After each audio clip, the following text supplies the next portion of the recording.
Pay your fair share. I agree. But what is your fair share?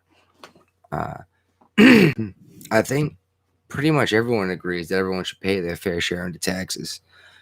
But no one seems to agree on what your fair share is. I just like to point out that most people aren't paying taxes they're supposed to be paying right now, not just the millionaires and the billionaires. When you sell your old Xbox console, do you realize you're supposed to pay a tax to the government for that transaction? People don't seem to realize this. And you want to tax the wealthy by raising income tax, but the truly wealthy don't get paid through a paycheck, like in a wage, like you and I do. They own companies that are worth money, and they borrow against the value of the company. They're not getting paid $100 million a year. I think Jeff Bezos makes like $87,000 a year. And yeah, okay, that's a nice chunk of change. But a master's degree can make you more money than that easy. Not that a master's degree is easy, but even folks without a college degree have made more money than that in a year. There's many doing it, especially in the trade unions that have been doing it for a little while and are very good at what they do. So increasing income tax is not going to affect Jeff Bezos. It's just not. He's not making a huge income. His value is coming out of pieces of companies he owns, to include, obviously, Amazon.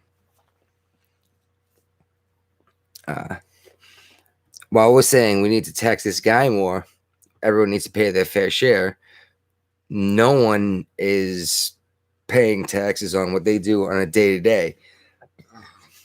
Excuse me, I've opened a beer. And now, actually, in order to make sure we keep the rich accountable, thankfully, even the Democrats shot this down or are poking holes in the argument. But was originally in the new bill that they tried to just push through that they didn't want to discuss was the IRS was going to get access to any bank account with $600 or more in it. Now, I mean, not everything, but they would see money coming in. They would see money going out. They would say, hey, you've only made $200 in the last 3 months. How are you eating? And this isn't to tax the rich. This is to nail the waitresses and the waiters that are getting by on tips that they're not claiming on their taxes. And that's why a lot of us leave big tips, especially in hard times, is because we know these people are getting a little extra money for putting up with everyone being an obnoxious asshole because no one else wants to work. This idea of looking at your income and how you pay out, and right now there's an alert. The IRS gets an alert anytime $10,000 of cash moves. Now, that doesn't mean an electronic transfer. That means if I physically get $10,000, the IRS is supposed to get notice of this from the bank. And the idea behind that, and I understand it, was, what are you going to do with $10,000 cash? Like, that sounds like something real shady. It's way safer to do this digitally these days. I don't like the idea of the government getting a say in how I move my money around, but at least I understand this argument. Now they want to watch $600. This isn't taxing the wealthy. This isn't stopping people from smuggling guns. This is making sure you pay your fair share. You are not paying tax when you sell your old video game system or your old bicycle. You're not paying taxes on your tips. I'm telling you, they're coming for you. Call me a nut job. That's fine. You can call me a nut job for years. So many things I have been saying for years have come to absolute fruition. And the people that invented the podcast are now actually saying the things that I've been saying for 18 months. Now, I'm no genius and I'm no prophet. I just thought it was obvious. If things keep getting shittier, maybe we shouldn't keep doing the same thing. Anyway, just think about, are you paying your fair share of taxes? What do you want your taxes to pay for? How much do you want to get taxed? And remember, the tax always gets passed on to the consumer.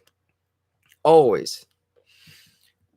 Jen Psaki actually was shocked, because it was appalling and unethical for a major company to just increase their prices to cover the tax and make the consumer pay it. And I think that's what a lot of people don't understand is when we say it gets passed on to the consumer, they don't know what that means. Like, I don't get a bigger tax. No, your gallon of milk just costs more. Your loaf of bread costs more. You can't get as many muffins, as many watermelons or apples for the same amount of money. I'm sure you've all noticed it at the grocery store. You're still getting your apples and your whatevers, but you're getting less of it. And sometimes you're not even getting something that you usually get because it's just not there. Things aren't going to get better. They're going to get worse. And how's this? If I'm wrong, you lose nothing. If I'm right, you're prepared. I'm saying go get whatever you can get for food, for everything that you might need in the near future. I mean, I grow some food myself. I try to anyway. I'm not very good at it, but I got some good bell peppers. We're getting ready to harvest some potatoes. But I mean, like, we're using our lawns to grow grass so we can cut it down to grow it again and then cut it again. That could be bell peppers and tomatoes and cucumbers, apple trees. But we're growing grass to cut it down. No one's prepared. No one's even thinking about this because the average American, not even American, the average Westerner, and I'm including Australia, we call Australian Westerners, but they're on the opposite side of the planet. Most of them think that food comes from the grocery store. They don't realize what happens to get them their chicken cutlet. How many people were involved to get them that chicken cutlet for $4 or whatever it was? And we're disrupting the supply chain by cutting jobs over a whole bunch of stuff. No one wants to go to work anyway. They just pretty much had it. They're done with it. And then there's all these mandates, especially crossing state lines.